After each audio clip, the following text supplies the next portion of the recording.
Mozambique has grown on average around 8% in recent years, but half of the country still lives in poverty. Euronews spoke with President Armando Guebuza. This EU-Africa summit here in Brussels wants to change from an aid model to a model of investment and trade, particularly with the private sector. What will it mean in practical terms? One of our traditional sectors is agriculture, where productivity has been increasing. This is already an important step and generates the need to develop the agro-industry and to have infrastructure in place that feeds this process. Also important to Africa is tourism, because Africa, as you know, is a major tourist centre, not only because of its beaches, but because of its nature and wildlife. And what is the role of Europeans in terms of investment and trade? Which model would be desirable to optimise this growth?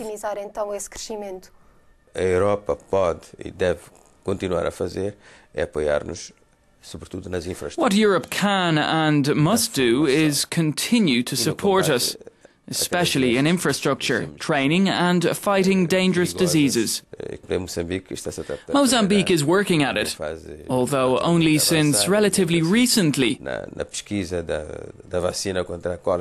We've been searching for a cholera vaccine for children. Europe has really lent a hand in the creation of new institutions. The country now has more than 40 higher education institutions distributed throughout its provinces. The fact is that the rate of poverty has not decreased as hoped, and half of the population still live in poverty. Transport, access to water and electricity are there for the elite, but if there is more income available, why aren't there more services?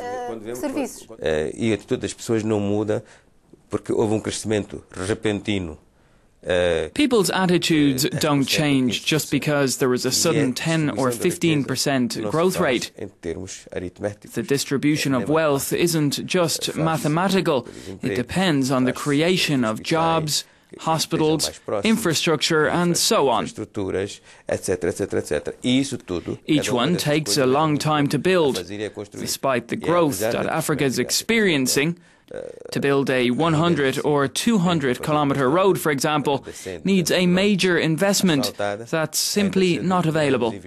Even in Europe and in other developed countries, the crisis has to do with a lack of employment.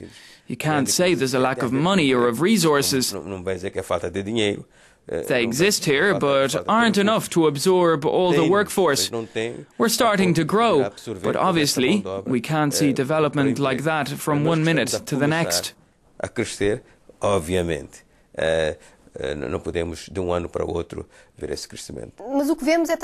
We're still seeing large numbers of people migrating from Africa to Europe despite the difficulties. Many people still die on their way to Europe, and there are many human trafficking networks.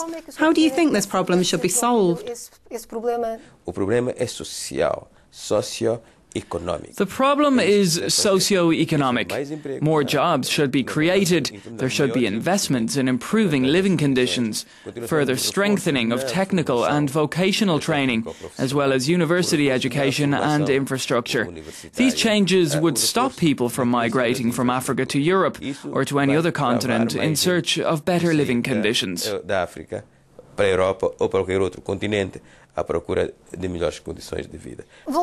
Let's speak about natural resources as a source of wealth. Mozambique is often called the new El Dorado due to the recent discovery of large energy reserves. But these so-called blessings have, in many other countries, become a poisoned gift that has led to an escalation in corruption, more armed conflicts and ecological devastation. How can Mozambique and other countries avoid these discoveries from causing problems? Can partnerships with European companies help prevent that from happening?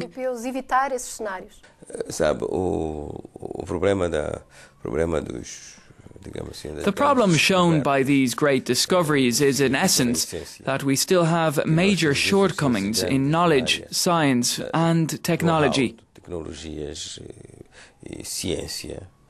Porque já devíamos ter descoberto antes These energy reserves should have been discovered long ago. We have large deficiencies in access to capital. We should have already made use of it a very long time ago. Apoiado naturalmente nos investimentos da Europa, etc, etc. E este uso que se vai fazer vai permitir que nós... Now what we have to do is use these discoveries with the support of European investment in a way that creates more income. Whatever is earned through taxes and business opportunities should be used to strengthen our budget.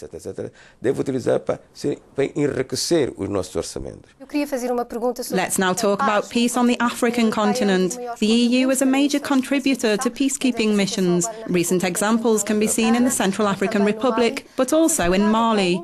During the last decade, the EU gave €1.2 billion for the so-called African Peace Facility, but the continent seems unable to prevent and resolve armed conflict.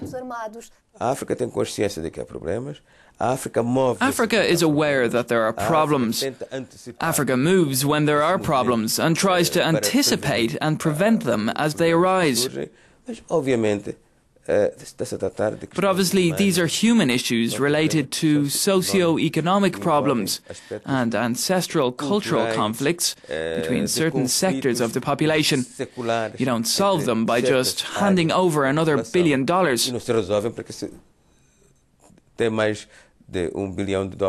But are these missions useful? They are part of the solution, but they're not the solution.